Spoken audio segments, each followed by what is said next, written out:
Hey there, Jenny Field here, and today in this video, I just found it so important with everything I'm seeing, and as an instructor, all the people I'm meeting, where there seems to be this complete, utter hot mess about where's the market going, where's the market going.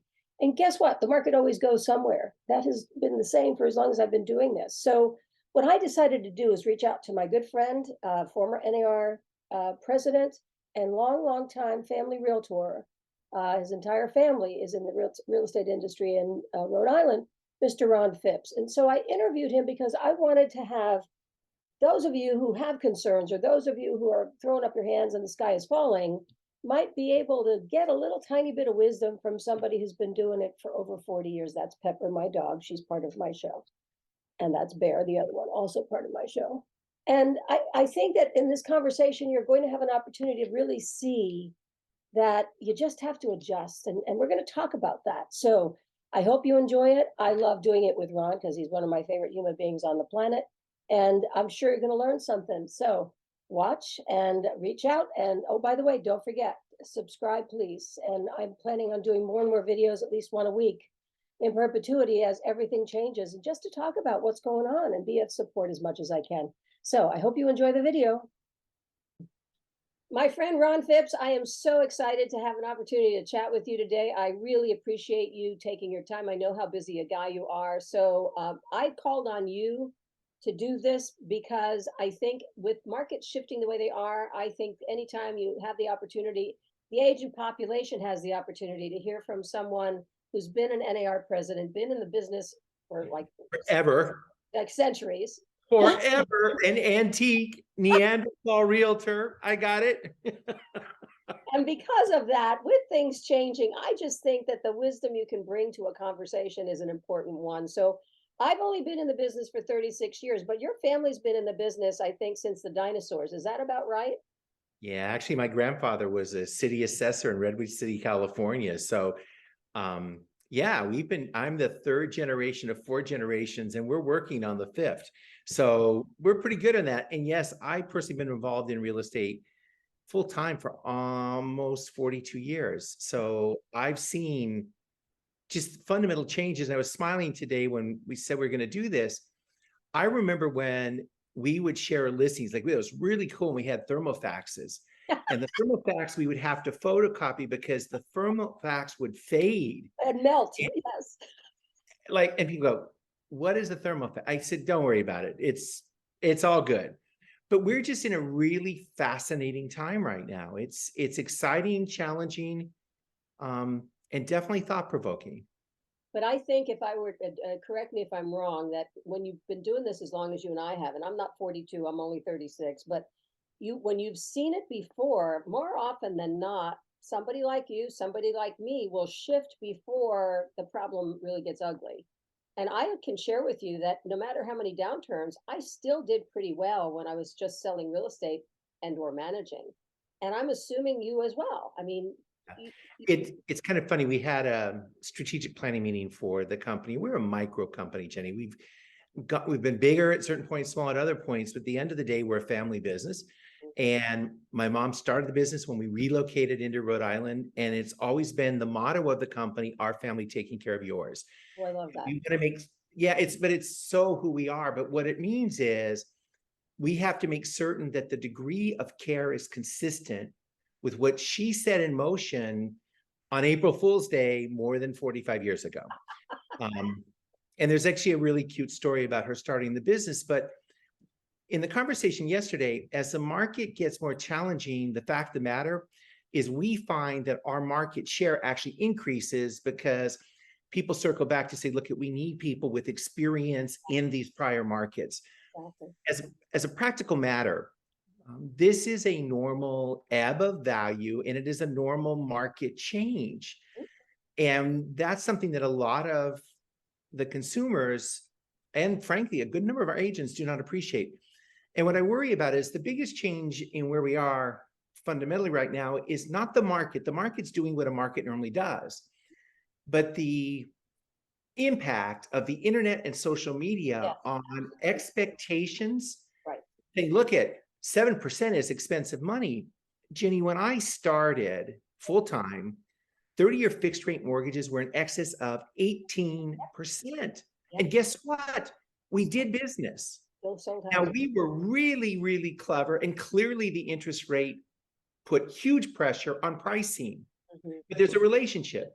Mhm. Cost of housing and cost of the money Right. are correlative. They're interwoven. They're double helixes of the DNA of economics of home ownership in the States. That's just how it is. Yeah.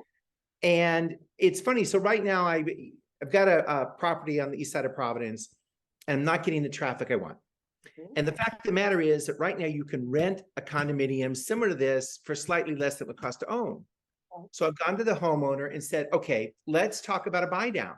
And we'll buy down the mortgage for Right. 7 years. They'll do an adjustable rate. And I've got it to the same cost as market rate for renting. Right. Now, the fact of the matter is that's not creative thought. That's simply experience going, what do we need to do? And what's really funny about real estate, everyone pays attention monthly payment. They figure out what they need to generate for cash on hand. They figure out what they need to have reserves. They figure out what they need to have down. All of those things come together. But what they really pay attention to is, what is my monthly nut?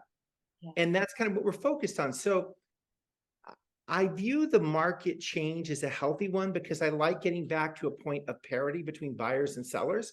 Too. It's been a seller-dominated market for the last several years. Yes. There's an internal challenge in the industry, and that is that a majority of the agents that are practicing right now have been in the industry for less than 6 years. Right. They have not been in what I'm going to describe as a normal ebb market. Right. And I think that's going to be challenging for us as an industry as we learn and adapt. I think, and I want to tap on you. You're absolutely right. And I have to make you laugh because when I started, I joke about this when I'm teaching. I say, guess what?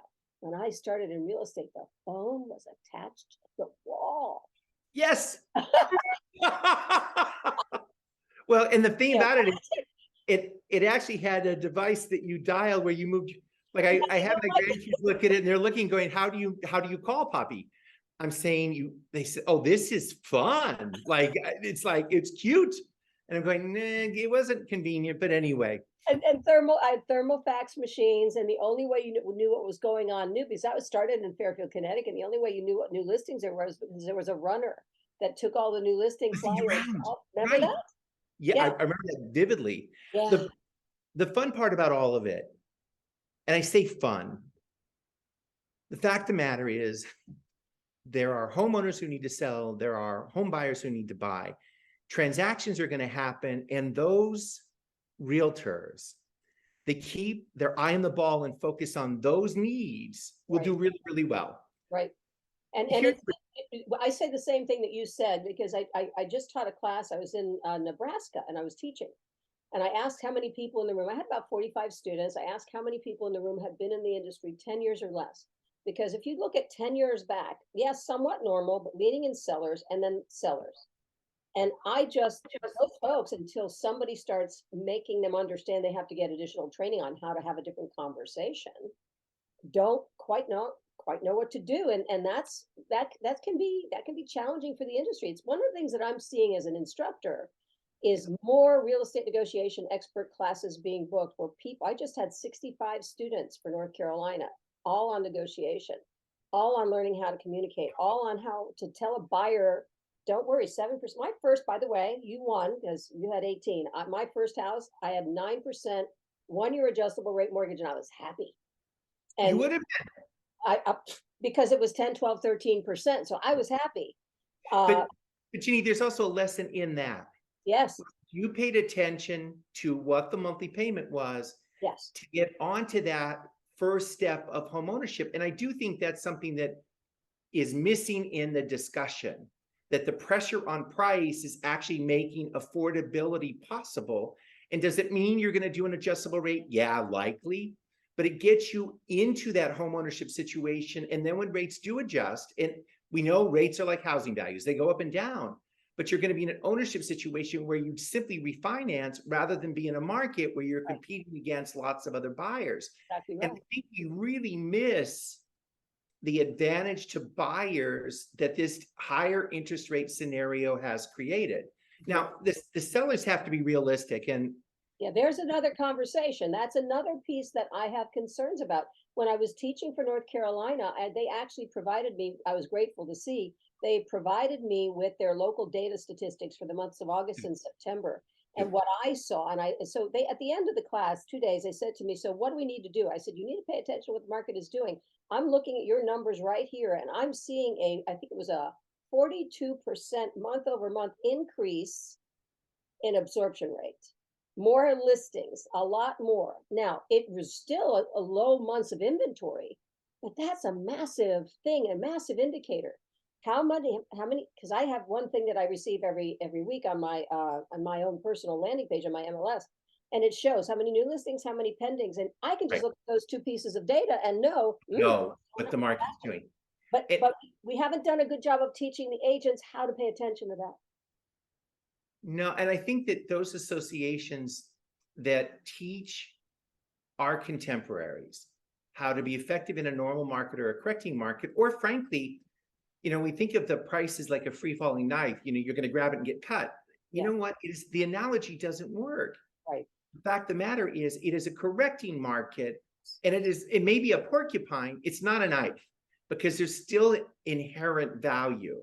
Absolutely. And what that means is you want to keep the expectations calm so you don't get stuck by the quills. Right. And I think if you do that well, then you're serving your clients, your customers particularly well.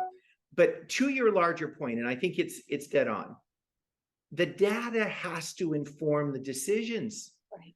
And we got into this thing where it's simply my desire to own, or my desire to sell, or my desire that I think it's worth this amount, that drove so much of the market the last 3 years. And we've gone back to fundamentals, which is, what is real market value?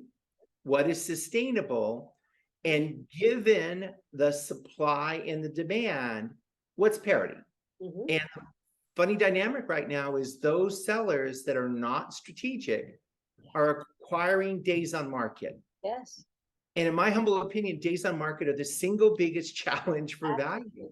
Absolutely. It's like, we're doing very short listings this time of year because I take them off in December, January, February, and reintroduce them. Yes. It's the strategy. And I'm probably taking us a direction other than where you wanted to go. No. But I can tell you, the nature of the market, I view as exciting and challenging. And there's one other really big piece. You and I have been through a series of cycles. We've seen significant ups, like the last one. And by the way, the range of the peaks and the valleys, to me, it's gotten broader, not tighter. Absolutely. When I look at what happened in the 80s and the 90s and early 2000s, the range was just a little narrower. Now it's significantly larger. Yes. But we've heard for 40 years in this industry that we're going to be displaced with technology. And there's this big aggregator, and there's that company, and there's this technology, and there's that. And I smile and go, you know what? We, for more than 120 years as an industry, and more than 100 years as realtors, have been the innovators. Mm-hmm. We've been the disruptors, even though we've done it in an organized fashion. I agree. But the fact of the matter is, we've been consistent for more than 100 years in doing one very critical thing, and that is meeting consumers' expectations. Yes, but we first have to set the expectation, and that is There we go. And that's one of the things that I find very hard to explain. And I tell this story often, especially when I'm talking about this issue. My last corporate management job was in Rancho Santa Fe, as you probably know, very high end, older money for San Diego, California. Yeah. Not old money like Newport. I mean, they call old the 1800s here. So just so you know. But the war we refer to is the Revolutionary War. That's correct. Exactly. So, yeah. But there was, the market was shifting. It was 208, 209. And I had agents in my office who were absolutely convinced that other people were selling and they were not. And I said, okay, let me do that data. So I did a data report, and I found out, because this was very high end, very wealthy people who might have paid $5 million for a home. And even though the luxury end was slower to catch up, when it caught up big time. And there was one agent, and everybody knew who she was. I'm not going to mention her name, but everybody knew who she was. Everybody knew she was making $250,000 a year forever. She did not close one transaction in the entire year of 2009. So going back to what you said, if we don't have the bravery within us to be able to look down and say to a seller, I appreciate that the house used to be worth 5, but now it's worth 3.5.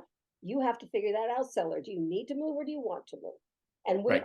have to But do a better Ginny, job. you asked actually the right question. Mm. Talk to me about the motivation for the move. That's right. Is it a move of choice or is it a move of need? If Right. it's a move of need, it requires different pricing. Correct. The other piece of it that is really a vocabulary piece. We're really emphatic now with our sellers that we need to price to be compelling, not competitive. Right. What that means is we price, in fact, we just had one this week. We thought fair value on this really cool brick house was between $525 and $550. The people had paid just over 5 and they were into it for almost $550 and we're saying, look, at the market's turned, the cost of the money is more expensive. We ended up putting it on the market at $530. We got 20 people through. Mhm. We had 3 proposals on it, and we have a great proposal in excess of $550,000. If we priced it $550 or $575, we Absolutely. would not have gotten the outcome they needed. Absolutely. And that's the piece where I'm looking, going, look at the way we as a company have been pricing consistently is we try to use our list price as the floor, not the ceiling. Right. If we do that, then everybody looks at this is a great value. Yeah. And then we build on that. It's not, now, to be fair, when the market was particularly exuberant, we were still compelling, but we weren't as worried about where we started. Mhm. Now and the fun part about it is my son Matthew is my business partner. And we often go in together on pricing, and people will see us discuss. Some people might think it's an argument, but we discuss pricing to say, here are different philosophies. I tend to like a little bit more beat up room. He is much more cutting to say, look, we have to be at this number so that we get the demand to first and foremost, and his question is dead on. Do you really want to sell? Right. If you're shopping the market, that's a different strategy. Right. If you're committed to, and this really speaks directly to being a true student of The industry. and to be a true steward of what the client's needs are, what that customer's needs are. If you do that, then I think it's easier. I think it is more apparent as to how to be effective. And there's one other parenthetical. There are a lot of people in society in general that are transactional. Right. And those people in our industry that were transactional, that didn't care about repeat business and said, look, I just want to do this piece of business, et cetera. The shadow of their relationship is very short. Mm-hmm. So they're not likely to get the callbacks to say, gee, we're thinking about doing this, et cetera. And we just had a conversation with a really phenomenal client. And we didn't get the whole story. Fast forward, we said, look, here's the strategy. Here's what you should do if you want to do it now, et cetera. And they say, well, what do you think the market's going to be next year? And we laugh and go, you know what? If I knew that, I would be buying one lottery ticket and winning. I'm like, we don't know. It's like, we just don't know. Do we think it's going to be different than it is now? Yeah. But we don't know whether that's good or bad. Mm-hmm. And he said, well, here's what we want to do. Fast forward, the client has health issues. And he wanted to organize it because he's not sure he'll be here, and he wanted it organized for his family. Wow. And I said, look, when it's right for your family, we're here. Right. And I do think that you don't always get the whole story from your customers and clients, but you got to give them a chance to let you know what they need. Right. I circled back and said, okay, here's what it is. Yeah. And I do think it speaks directly to why I think there's a future for us. I think that we are, as professionals, committed to providing that superior consumer experience. The first piece of that, okay, clearly competency and knowledge are predicates. Mm-hmm. But the care piece, we're really good at. Right. We can codify the care in the transaction, saying, this is a prudent decision. Do you want to make it? Right, By the way, I'm not telling the client, right, this is what you need to do. I'm saying, here's the data you need to make the informed decision. right, But when he said, look at what I was looking to do is set up the relationship and recreate the relationship. So if I'm not here next summer, this decision is in motion. right. And there's a footnote to the story. The client was raised in the house. It's his family's home. When he's gone, she will not want to be in the house that was his childhood home that they redid, that they've been in. It's going to be hard. And I know that, but we didn't have any of those subsequent conversations about the why. Right. But It's like, what you did, Ron, that if I may interrupt, what you did incredibly well, and it taps right into me as the educator, and I know you're an educator as well. What it taps into, what you did, and you called them transactional. You're right. I call it, if you're great, you're going to be an advisor.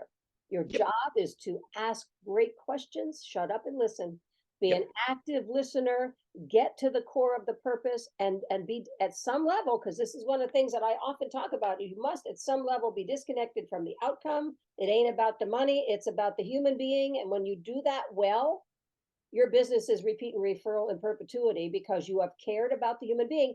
But that's a place that, to me, there's this. That's why I'm so excited that people are reaching out to me to teach RE&E, because that's, to right, me, it's all about communication. You must set expectations. You have to have a conversation. You need to be there with the impetus to just care. Like, I'm here for you. Tell me what you need to do. Tell me why you need to do it. Let's talk about what that looks like, and then let's figure it out. None of that has anything to do with I'm going to get a paycheck. None of it. no. And what's really funny is when you teach people, pay attention to the relationship, the money will flow from the relationship. Absolutely. It's amazing how it works out. And I've said several times in the last 60 days, when people listen, look at, if you can wait till spring or summer, Yes. it may be wise. Yeah. And one of the people I've known for, God, 35 years said, everyone else is saying, I got to sell now, I got to sell now. I said, but tell me why. They say, well, the market's going to be terrible next year. I said, how do they know that? I said, they've got better information than I have if they're giving you that advice. Absolutely. I said, look at, where will you go? Right. Right. And the comment was, I don't know yet. And I said, can we look at a place to land? To me is as important as having this sold. And I said, what's really cool is you can find a place to land without selling this. Okay. But the priority is your needs, not mine. Now, Yeah. do we have a problem as an industry articulating our value? We're terrible at it. I We're just did a incompetent. video about it. I just did We're something inept. about that. We don't, Yeah. you know, But the overarching piece, do we bring value? We sure do. And we do it consistently. Are we learning how to do it differently now? You're damn right. It's hard now. And that's not going to be a long-term challenge. It's the transition. I think of it like one of the luxuries of living in New England is we have 4 seasons. yes, you And do. I think of the market like the seasons. Right. We have summers, we have winters, we have amazing falls and autumns, and we have springs. In springs in New England, often we refer to as mud season. Yes. And you can get stuck in the mud. I lived there. I did it. I know. You know that. And the fun part about it is I view this market transition as mud season. We're Yeah. getting stuck. We don't have the traction we have, but that's temporary. Right. And it's also us learning to drive in the mud so we don't get stuck. Let me speak to that. And you're touching on exactly why I have been doing this type of thing, Ron, because I'm tapping into people that I have tremendous respect for, who've been doing this like I have been doing it as long as possible. I have an interview next week with a guy who runs a international luxury brand, because I want his take on what does he see happening with luxury. Yeah. But when I can create a 20-minute video and get people to pay attention to that, if I can't get them in the classroom, at least maybe they're going to get a little tiny snippet of something that can help them think about what they need to do, how they need to do it, and make the industry as much as I can contribute, which is very small. Maybe just get that one person's, you're right, I should have done it that way. And by the way, I'm going to jump in on something else you said that I have to, because I am your son when it comes to pricing listings. I just want to tell you, I love you madly. Don't know him, but I'm telling you, I'm that person who the way I list a property is as close as possible to where I think it's going to sell. And then Yep. what you just described is exactly what happens. Right. And I actually think that even that, figuring out what that number is can be challenging. Especially with the way we are right now. Absolutely. Yeah. And Jenny, one of the things I kind of share for our contemporaries, this is the perfect time, since you have some time, to circle back to those customers and clients you worked with from in the past who know and love you, to check in with them to see, one, how they're doing, and if there's anyone they know that you might be able to help with a real estate need. It is the perfect opportunity and that is not an email, that is not a survey, that is a face-to-face or a phone call. Ideally, it's, breakfast or lunch. You say, gee, can we catch up? And you find out, and you're going to be so surprised at how valuable that 45-minute to hour investment of time is in identifying other pieces of business. And we do triage so well. We're taking care of this transaction because this has got to happen, and then we need this mortgage approval, et cetera, et cetera. This is a wonderful opportunity to go back and reinforce the relationships that you've already created, and honor them, because that's where, to your earlier point, if you do that well, you don't need new business. I mean, your new business will all be generated with those referrals. Absolutely. And I do that with, I have, in fact, I just bought something for every association that hired me in this year. Every client I've closed this year, I stay in touch. In fact, when I was in Belgium recently, I bring back Belgian chocolate, and my clients usually get a bar of chocolate, which is like, when you give them Belgian chocolate, they never forget you. They But will not forget you. to kind of turn it around to come to a conclusion here, I think that we hit on, to both of us, the most important things. Number one, set expectations well, communicate well. Number two, don't stay connected to the money, stay connected to the person. Be that trusted advisor. Have that right conversation and be willing to wait. Be patient. Understand the job is, the way you get repeat and referral business is when the client is first and the pocketbook is second. And you're right, money still comes when you do that well. Yep. And I'm just hopeful that we can get more people to pay attention to how they need to be different as the industry is shifting. But, and I have one thing to say about that. When you've been as long as I did, and when I was in Connecticut in real estate, my parents were out here and I would come to visit them, and I would always go into one of the offices and talk, what's going on? What I decided was, there in those days when technology was not the factor, there was a fulcrum somewhere in the middle of the country. And when it was high in Connecticut, it was low in California. Remember those days? Yep. Technology wiped it all off. In those days, we had a 4 to 7 year season, a swing, if you will. Now it's what, 10 years? Right. Yeah. And that's because of technology. So it can be your friend, but it can be an enemy. Yeah. What else would you add, Ron? The only other thing because I actually think you've captured the main points, but I also think it's really important when kind of two quick takeaways. Number one, go back and analyze what the value that you bring to the table is as a practitioner, and learn to really articulate that well, because far too often in this pro-consumer market, we're very focused on cost rather than value. And recognizing the very competitive nature and the different business models within the industry is an amazing incubator of different strategies, et cetera. And the threshold to entry is non-existent. Okay. Right. But you want to compete for the long haul, you've got to make certain you're delivering value to customers and clients. If you do that, you do well. And the only other thing that I would add is, I think that the best agents are really good at providing, the best realtors are really good at providing that superior consumer experience, but they also need to make sure that they have life balance. And when I'm teaching, I always try and remind people, say, make sure your family gets the best of you, not what's left of you. And that is easier said than done. But when we do this triage of, I've got to get this mortgage approval, I've got to this, and this, you want to make certain at the top of that triage is you and your family.